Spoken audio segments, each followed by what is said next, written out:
In this video, we're going to look at our introduction to the Pythagorean Theorem.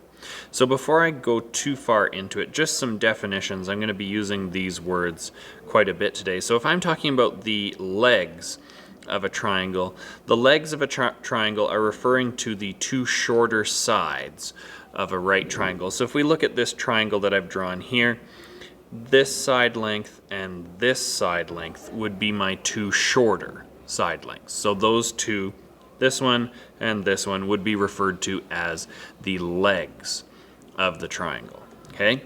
The hypotenuse is the longest side length in a triangle. So that's this one right here. This is the longest side length in the triangle. We call that the hypotenuse.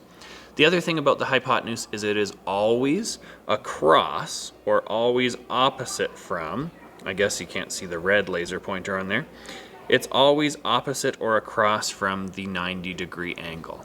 Okay? So the hypotenuse is always your biggest side. It's always opposite your biggest angle, which in this triangle is going to be a 90-degree angle. And the two legs are the smaller sides. All right, so we've got the hypotenuse here, and it is a weird word to spell. And then we've got the two legs of the triangle. So the legs are just our shorter side lengths. Okay? So the way the Pythagorean theorem works is it says if a triangle has a right angle, it is then true that the sum of the area of the squares of the legs of the triangle are equal to the area of the square of the hypotenuse. Now that's very wordy. There's a lot going on. So let's look at what's actually happening, okay, in our shape. So if I was to look at this shape, I have my two legs, like we said, on the outside are two shorter side lengths, as well as the hypotenuse, our biggest side length. If I was to look at my two legs, and let's say I call this leg A, and then I call this leg B, and it really doesn't matter what I call either leg, as long as I've got both my shorter legs. And we're always going to refer to our hypotenuse as C. Okay, so if I look at those three side lengths, so here's what happens. If I take A and I look at the square that I can make off of that side length of A, that square would have an area of A times A, which would give us A squared. Okay, so I'm going to think of now this square, this yellow square, as A squared. That's the area of the square off of that side of the triangle. I'm going to do the same thing on this side B as well. I'm going to take that side length of B and I'm going to turn it into a square. And the area of that square is going to be B times B, which is B squared. So now the area I have here is B squared.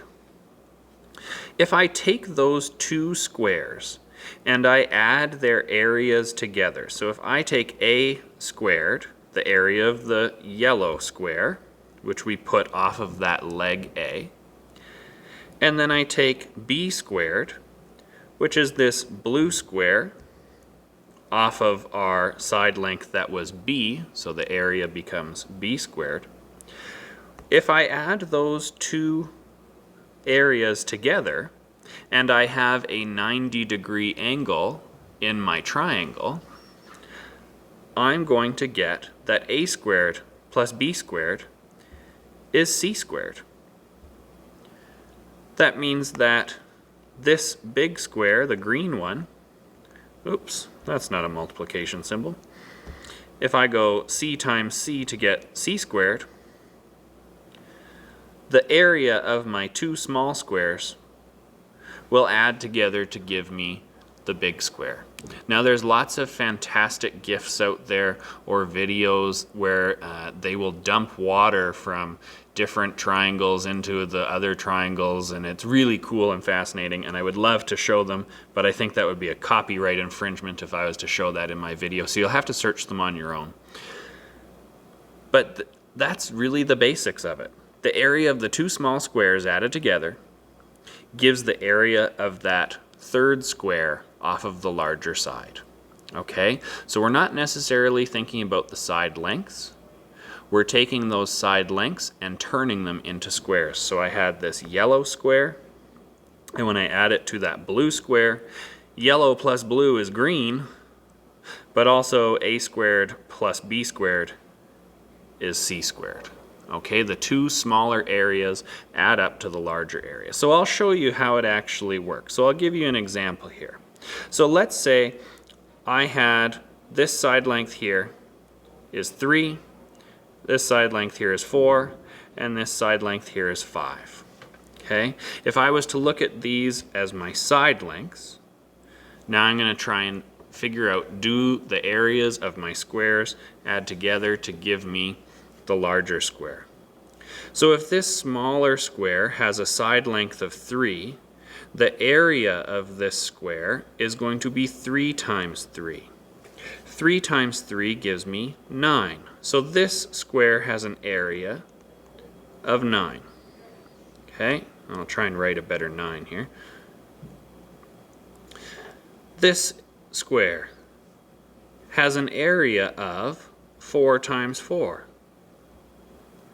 And 4 times 4 is 16. So the area of this square is 16. The area of this largest square is going to be 5 times 5. 5 times 5 is 25. So the area of this larger square is 25. Now, in terms of looking at these here, this leg, I could call it A. If that leg is A, the side length is 3.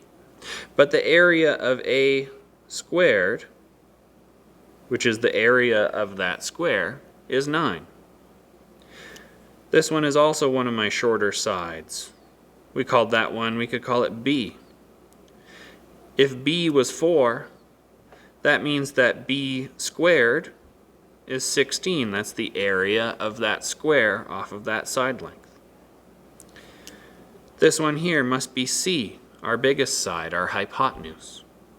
If C had a side length of 5, that would mean that C squared is 25. The area of that square is 25. Now look at what happens if I take A squared and I add B squared. A squared is 9. B squared is 16. And 9 plus 16 is 25. But that's exactly what C squared was. These two added together equal 25. That's already what C squared was. So that's what we are doing, is we are looking at the areas of the squares off of those side lengths. And the area of the two smaller squares should add to give us the area of the larger square. Okay? So I could ask you now, what is the area of the square off of the hypotenuse? So I'm told that A is 5 centimeters, B is 12 centimeters, and C is, well, we don't know. If I look here, I'm going to say A is 5 centimeters. Now it doesn't matter which of my two legs I choose, as long as I choose one leg. I'm going to say, looking at this diagram, it would make the most sense for this leg to be 5 centimeters. And it would make sense for this leg to be 12 centimeters. And I know that my hypotenuse, my largest side, C, must be opposite of my 90-degree angle. So there we go, I've labeled the triangle. And now I need to figure out what is the area of this square off of the largest side. What is that area of the square? Well, in order to get the area of that square, I'm going to add the area of my two smaller squares together. So I need to figure out this one. If A is 5, I need to figure out A squared. If the side length is 5, 5 squared is 25. 5 times 5. Okay. Now I'm going to write it as 25 centimeters squared because it's an area of the square. So remember our units, if we have the area, we'll say centimeters squared, or inches squared, or kilometers squared, or whatever it might be. My second leg here is going to be b squared. Well, b by itself is 12, so 12 squared is 12 times 12. And that's 144. And we'll write our area by saying centimeters squared. Well, I know that a squared is 25 centimeters squared. And I know that b squared is 144 centimeters squared. And it just so happens that if I add these guys together, a squared plus b squared will give me c squared. 25 plus 144 is 169 centimeters squared. So my missing area, this green area up here, is 169 centimeters squared. Okay? I find the area of each square separately, and then I add them together. What is the area of the square off of the missing leg? Okay, so I've got a leg that's missing. I know some measurements, but I don't know all of them. So I know that A is 6, B is, I don't know, and C is 20. So in this case, I know that my biggest side length is 20. I already know my biggest side length. C is always going to be biggest. A and B are the legs.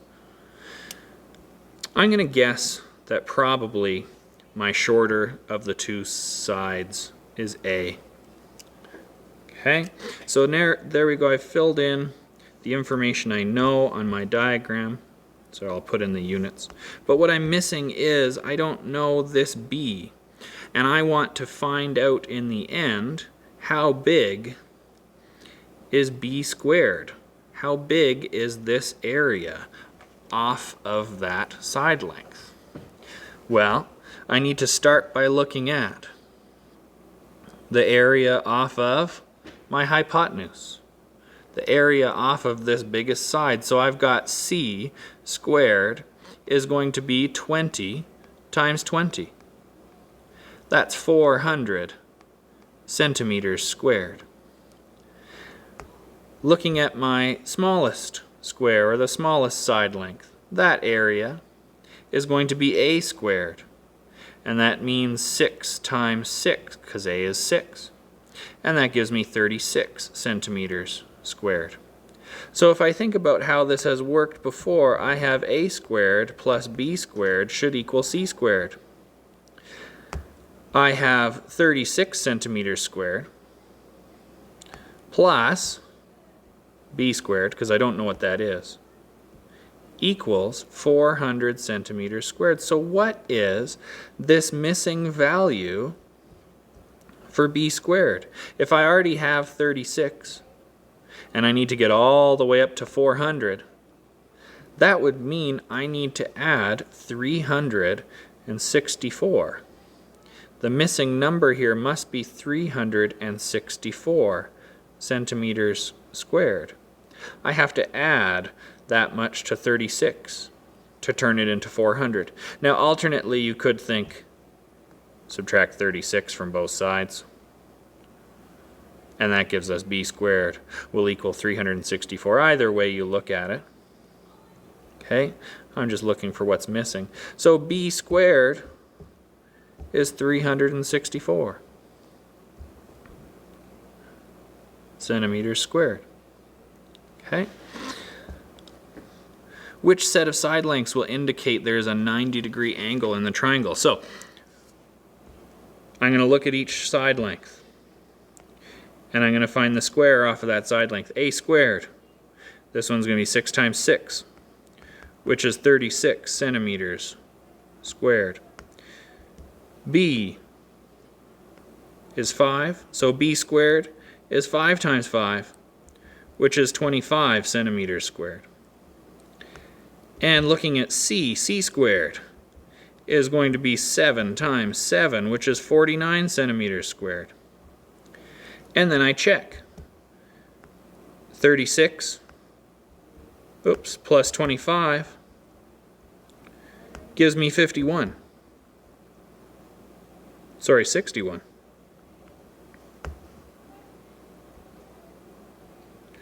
Is 61 centimeters squared the same thing as 49 centimeters squared? Well, no, those are different. They're not the same. They don't match. So that means that these side lengths are not a 90-degree angle. There is no 90-degree angle in that triangle because the side lengths, when I take the squares off of those side lengths, the two smaller squares should add to be the third square. These ones don't work. They don't add to the third square. That would mean there's no 90-degree angle in that triangle. What if I try this one? A squared. 6 times 6, 36 centimeters squared. B squared. 8 times 8, 64 centimeters squared. And C squared, 10 times 10. That's 100 centimeters squared. Then I look at the two smaller ones. 36 plus 64 equals 100 centimeters squared. Well, that's good, because C squared is 100 centimeters squared. And when I took A squared and I added B squared, I got C squared. That would mean that this one, yes, there is a 90-degree angle in that triangle. Okay? So, what we're remembering is, in a triangle, if there is a 90-degree angle, that means when I take the squares, the area of the squares, off of the two smaller side lengths, or legs, when I add them together, it will equal the area of the square off of the largest side, or the hypotenuse. If I have a triangle, and I can see that a squared plus b squared equals c squared, so the two smaller areas add up to the larger one, that must mean there's a 90-degree angle in the triangle. Okay? It does not work without one. Again, I highly recommend searching up some GIFs and watching and being able to visualize what's going on instead of just watching this and seeing the explanation. It's good to have that visualization. I will show some of them in class with you, but if you're watching this separately, I highly recommend searching some of those up. Maybe I'll try and leave some in the description or comment section. All right, there's our introduction.